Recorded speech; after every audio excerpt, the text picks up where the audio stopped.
Kecelakaan kerja terjadi di proyek pembangunan pembangkit listrik tenaga air. Kecelakaan kerja terjadi akibat tali kris pembawa tempat cor terputus. Kecelakaan kerja yang menelan korban terjadi di dua daerah di Kota Parepare, Sulawesi Selatan. Sebuah kecelakaan kerja terjadi di Gresik, Jawa Timur. 3 pekerja terluka akibat kecelakaan kerja di dermaga 4 Pelabuhan Merak, Banten. 2 mekanik perusahaan bongkar muat di Medan, Sumatera Utara mengalami kecelakaan kerja.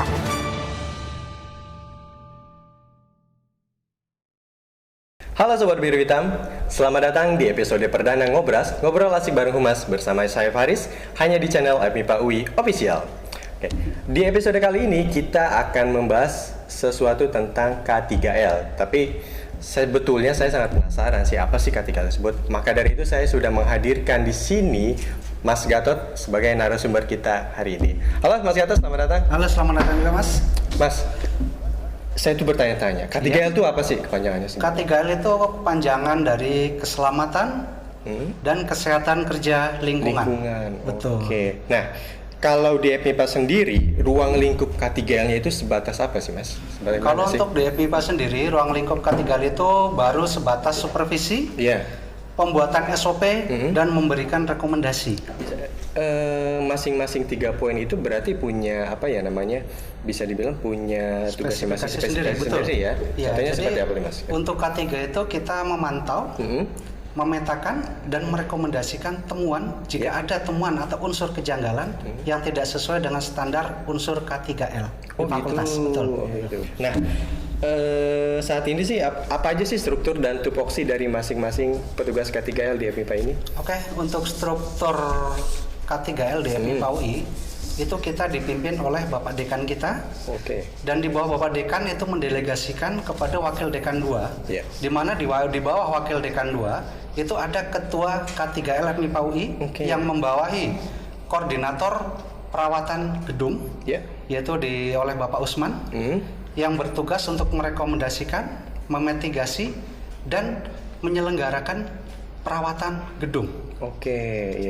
Setelah yang pertama. Yang kedua itu ada koordinator K3L manajemen lingkungan dan kontraktor. Tugasnya untuk menyusun dan menyelenggarakan dan prosedur K3L meliputi pencegahan, mitigasi risiko K3L dan pengelolaan insiden K3L, pencegahan cedera dan penyakit akibat kerja, kegiatan konstruksi dan fasilitas umum di kampus FMIPA UI. Itu Bapak sendiri? Saya sendiri kebetulan. Untuk yang ketiga itu kita ada koordinator laboratorium dan limbah B2.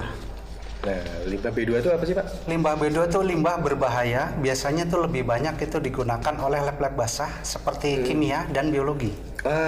Oke. Saya jadi paham nih. Kan di MIPA ini banyak laboratorium, betul. Ada laboratorium kering, ada laboratorium basah. Betul. Nah, dari 2 laboratorium ini, apakah ada perbedaan penanganan atau mitigasi K3L-nya sendiri? Atau ada yang khususnya gimana tuh Pak? Untuk lab kering itu contohnya lab komputer yang berhubungan dengan elektronik. Itu biasanya kita cukup dengan menggunakan APAR dan petunjuk-petunjuk K3 atau perlengkapan K3. Berbeda dengan lab basah. Karena lab basah itu harus tersedia beberapa perlengkapan yang banyak. Contohnya APAR. Untuk penanganan APAR di lab kering dan lab basah itu berbeda. Untuk di lab basah kita menggunakan CO2. Oh, berarti kandungannya ya? Kandungan di dalam APAR itu berbeda. Karena di lab basah itu terdapat bahan-bahan senyawa kimia yang berbahaya. Jadi kita juga banyak memerlukan alat-alat alat-alat K3L seperti lemari asam. Itu kita perlu untuk menangani antisipasi terjadinya kebakaran. Seperti itu Mas Faris. Berarti kalau misalnya di lab basah itu mungkin perlengkapannya bisa lebih komplit ya? Ada baju hazmat segala macam? Betul, ada. Baju hazmat semua harus ada. Karena kalau di film-film tuh Pak tuh, biasanya di lab basah tuh pakai baju hazmat, pakai topeng, pakai apa tuh yang dipakai face shield yang gitu-gitu. Yang masker itu ya betul. Iya. Itu MIPA sedia Pak? MIPA tersedia. Semua lengkap untuk di MIPA sudah lengkap. Nah, saya biasanya Pak, saya kan sering humas, yang namanya humas kan sering liputan nih. Ada acara macam-macam di mana-mana. Biasanya ini sebelum acara mulai, kita dengarkan safety induction. Biasanya tuh orangnya kuning-kuning tuh, kalau nggak merah-merah tuh bajunya tuh ya. Nah, pertanyaan saya, sebenarnya ketika penyelenggaraan acara baik offline maupun online, kira-kira tuh prosedur apa aja sih yang harus dipenuhi si penyelenggara acara untuk mengundang tim K3L ini untuk hadir di acara? Oke, sebelum acara atau kegiatan itu berlangsung, lebih baik atau baiknya itu 3 hari sebelumnya mengisi form JSA. JSA itu Ya, apa? Job Safety Analyst atau surat izin kerja. Jadi untuk memudahkan kita mengawasi dan mendampingi kegiatan itu. Karena di masa pandemi ini semua kegiatan harus tetap berjalan. Jadi protokol kesehatan itu termasuk dalam JSA itu sendiri, wajib dijalankan. Jadi termasuk itu ada kegiatan shooting misalkan atau kegiatan yang hibrid. Itu kan kita harus menyiapkan kabel-kabel dan peralatan elektronik. Betul. Kita harus menyiapkan dan mengawasi kabel-kabel jangan sampai berserakan atau yang membuat kecelakaan bagi pekerja atau akademisi itu sendiri. Berarti sampai sedetail itu ya, maksudnya tim K3L itu dilibatkan dalam acara untuk memitigasi resiko yang kemudian terjadi. Betul, meminimalisir terjadinya risiko. Satu pertanyaan lainnya Pak. Oke. Kenapa K3L MIPA bajunya warna kuning? Mungkin karena kita berada dalam lingkungan Universitas Indonesia, jadi kita dari Universitas Indonesia sendiri itu lebih mengedepankan baju kuning sesuai dengan alma mater yang berada di UI. Oke, gitu. Iya. Karena gini ya, di beberapa tempat dan lokasi kan biasanya tuh K3L tuh macam-macam warnanya. Betul, mungkin ada warna khusus atau apa. Ada yang merah juga kalau salah ya. Betul, ada untuk K3 tambang biasanya. Oh, K3 tambangan, betul. Berarti kalau MIPA di UI, lingkungan UI, K3L-nya pakai bajunya warna kuning, mungkin identitasnya UI. Betul, betul. Itu ya. Seperti itu. Tapi ngejalan bagus loh Pak. Iya, makasih. Nah, kalau tadi kita udah bahas K3L macam-macam kan ya, mulai dari persiapan untuk acara, form JSA segala macam. Kalau di MIPA sendiri nih Pak, bagaimana sih kalau di MIPA sendiri ada nggak sih pelatihan K3L khususnya untuk yang mau jadi tim K3L khusus di MIPA atau bagi warga MIPA sekedar pengetahuan dasar gitu loh Pak? Karena setahu kami di Humas itu kan di yang orang-orang di laboratorium itu kan ada laboran-laboran juga. Apakah ada edukasi seperti itu Pak? Ada. Untuk tenaga K3 kita atau tim K3 kita itu dibekali dengan pelatihan yang telah tersertifikasi oleh BNSP, Badan Nasional Sertifikasi dan Profesi. Itu yang dilakukan oleh pemerintah di bawah naungan pemerintah. Lanjut untuk kegiatan lain, pelatihan kita itu adalah pelatihan seperti pemadam kebakaran, atau pelatihan situasi tanggap darurat dan pelatihan P3K. Untuk pelatihan itu biasanya kita lakukan setahun sekali menjelang berakhirnya masa APAR. Karena kalau masa APAR sudah habis, sayang jika tidak kita gunakan. Makanya kita pakai untuk pelatihan itu sendiri. Dan untuk tenaga laboran, itu kita melakukan pelatihan bagi mereka untuk mengerti dan menguasai tentang laboratorium.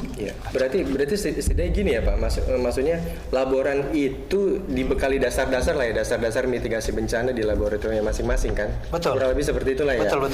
Seperti yang tadi Bapak sampaikan di awal bahwa di laboratorium basah dan kering itu kan beda-beda alat K3 yang disiapkan. Betul, beda-beda. Bang, APAR itu apaan Bang? APAR pisah Bang? Tuh Pak, APAR itu apa sih Pak? APAR itu singkatan dari alat pemadam api ringan. Pertanyaan saya nih Pak, kan kalau K3L itu biasanya tugasnya berdasarkan ada job nih, ada eventual lah. Baru nih tugas nih kelihatan nih petugas K3L, safety induction, baca safety induction itu. Kalau selain itu Pak, nggak ada event, Bapak ngapain? Biasanya kalau pas kita nggak ada event, biasanya kita berkeliling atau memantau keadaan lingkungan, mengawasi para pekerja dan lingkungan yang ada di FMIPA UI. Seperti itu Pak. Jadi kita menilai-nilai, memantau, mencari temuan. Jika ada temuan kita akan laporkan dan untuk ditindaklanjuti. Berarti tetap monitoring ya Pak? Tetap monitoring. Ada kekurangan, karena ada beberapa indikator-indikator juga kan? Betul. Banyak indikator yang harus tetap kita jaga. Berarti saat ini di FMIPA UI sistem K3 itu udah bisa dibilang udah bagus ya Pak, udah lengkap, udah cukup lengkap ya. Alhamdulillah sudah cukup lengkap dengan peralatan dan struktur yang ada. Iya, strukturnya mulai dari timnya, mulai dari equipmentnya, peralatannya itu sudah mulai tertata dengan rapi. Betul. Nah Pak, kita kan ada wacana nih akan akan mengadakan kuliah tatap muka. Betul. Di sekitar bulan depan. Nah, untuk memulai kuliah tatap muka tersebut, tim K3L itu punya inovasi apa sih Pak sebetulnya? Apa yang udah dipersiapkan? Karena ini untuk meminimalisir resiko yang Betul. ada sebetulnya kan. Jadi untuk persiapan tatap muka, kita mempersiapkan SOP yang diadopsi dari K3L UI. Oke. Jadi terkait dengan pembelajaran hybrid.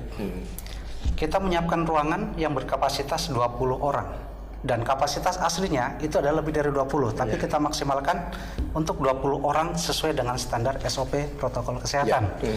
Kita mengatur jalur evakuasi, baik jalur masuk maupun jalur keluar. Kita juga membersihkan ruangan dengan cairan disinfektan, menyiapkan hand sanitizer di setiap pintu masuk ruang kuliah, juga memberikan induksi K3 sebelum terjadinya hal-hal yang tidak diinginkan dan untuk memberikan induksi sebelum pembelajaran perkuliahan itu dilakukan. Oke. Berarti kalau satu kelas 20 orang itu shiftnya gimana Pak jadwalnya Ya, pembagiannya? jadi rencana untuk di MIPA itu yang dipakai 4 ruangan ya, untuk di gedung B201 dan intinya di lantai 2 gedung B. Itu jadi dimulai rencananya itu jam 8:30 sampai jam 10. Itu jadi bergilir. Jadi untuk yang sudah mengikuti kelas pagi, maka yang bersangkutan tidak boleh lagi mengikuti kelas siang. Setelah perkuliahan selesai, mereka wajib pulang. Untuk setelah kelas selesai, kita akan melakukan sterilisasi ruangan. Kita semprot dengan desinfektan, kita tutup untuk gerbang. Siang baru kita buka lagi. Setelah perkuliahan itu selesai, maka kita akan sterilisasi kembali. Jadi untuk persiapan besok kuliah. Berarti tim tuh standby terus ya Pak selama Standby. itu? Kita standby, bahkan kita juga akan menggunakan aplikasi Peduli Lindungi yang akan kita siapkan di depan gedung kuliah. Berarti nanti akan disiapkan juga sound sistemnya segala macam, terus termasuk prosedur dan tata alur sebelum mulai perkuliahan itu nanti akan didampingi oleh tim K3L FMIPA UI. Tim K3L FMIPA UI. Jadi udah siap tatap muka belum? Udah siap kan Pak? Insya Allah kita siap. Ini sehari ini saya ngeteh aja lah. Oke, kita minum air putih dulu supaya segar, fresh.